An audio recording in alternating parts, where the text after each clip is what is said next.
Cerita novel Kaisar Penentang Langit. Selamat menyimak dan menikmati.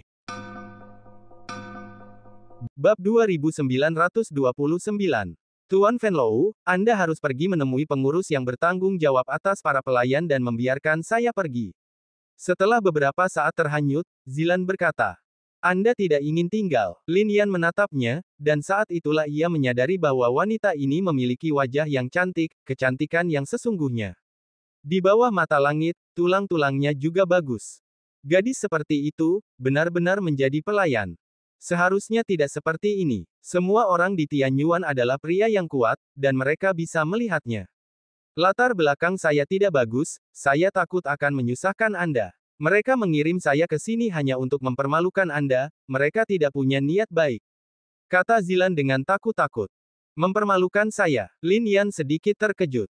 Leluhur saya telah menyinggung banyak orang, yang membuat keluarga saya menjadi budak selama beberapa generasi. Sekarang saya telah menjadi budak, tetapi beberapa bulan yang lalu, Su Chen dari Suan Tianyuan ingin melakukan sesuatu yang tidak pantas kepada saya tidak setuju, untungnya, seorang saudari menyelamatkan saya, dan saya berhasil menyelamatkan tubuh saya. Namun, Su Chen mengumumkan kepada Tianyuan bahwa siapapun yang berani menjadikan saya budak di masa depan akan dibunuh. Kata Zilan. Su Chen, betapa sombongnya. Lin Yan mencibir. Para leluhur telah menyinggung banyak orang, yang mengakibatkan keluarga mereka sendiri menjadi budak selama beberapa generasi. Sekarang, mereka jatuh ke Tianyuan. Tetapi mereka hampir diintimidasi. Para pelayan dan pembantu rumah tangga ini dapat melakukan beberapa hal untuk para siswa. Pada saat yang sama, Tianyuan juga akan memberikan para pelayan dan pembantu rumah tangga ini sejumlah tunjangan bulanan seperti Yuanxi, Lingxi, dan Xingxi. Jika mereka tidak melayani para siswa, tidak akan ada tunjangan bulanan. Ini untuk membiarkan Zilan mengurus dirinya sendiri di Tianyuan. Meskipun wanita seperti itu memiliki akar yang baik, di mata banyak orang, dia tetaplah seorang budak, bukan? Lagi pula, siapa yang bisa menyinggung Su Chen demi pelayan seperti itu?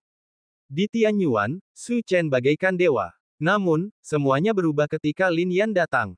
Kau boleh tinggal, kata Lin Yan. Tuan, Zilan menatap Lin Yan dengan emosi yang mendalam di matanya. Tuan, lepaskan aku.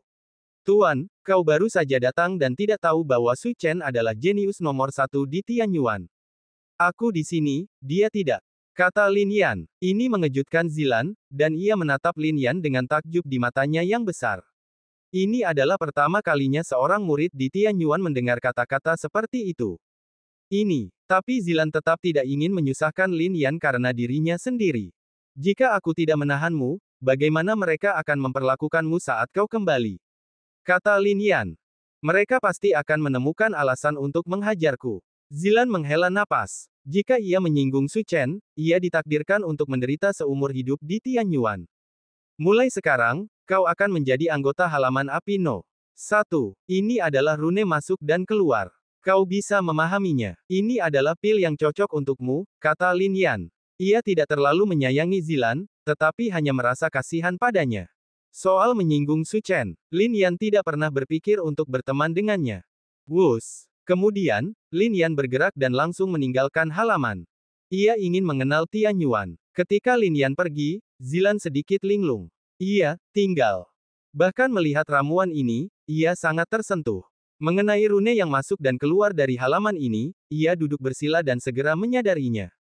Di udara, Lin Yan terbang, melihat sekeliling, dan menggunakan teknik Tiangeng untuk merasakan tren besar dunia di sini. Namun kemudian Lin Yan tertegun. Situasi dunia di sini sangat rumit. Bahkan, Lin Yan pun sulit mengendalikannya. Tianyuan memang pantas disebut Tianyuan. Lin Yan mendesah. Siapa dia? Pada saat ini, seorang kultivator di gunung bersalju melihat Lin Yan dan wajahnya membeku. Siapa di Tianyuan yang berani terbang begitu sembarangan dan tidak tahu aturan? Jelas bukan murid sebelumnya. Aku belum pernah melihat orang ini sebelumnya. Sepertinya murid baru. Hah? Murid baru yang tidak tahu aturan. Meskipun gunung bersalju ini ada di Tianyuan, semua orang tahu bahwa ini adalah tempat klan Dongku berlatih. Beraninya dia terbang di atasnya.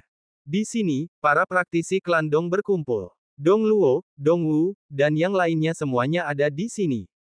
Seorang wakil presiden Akademi Suantian berasal dari klan Dong.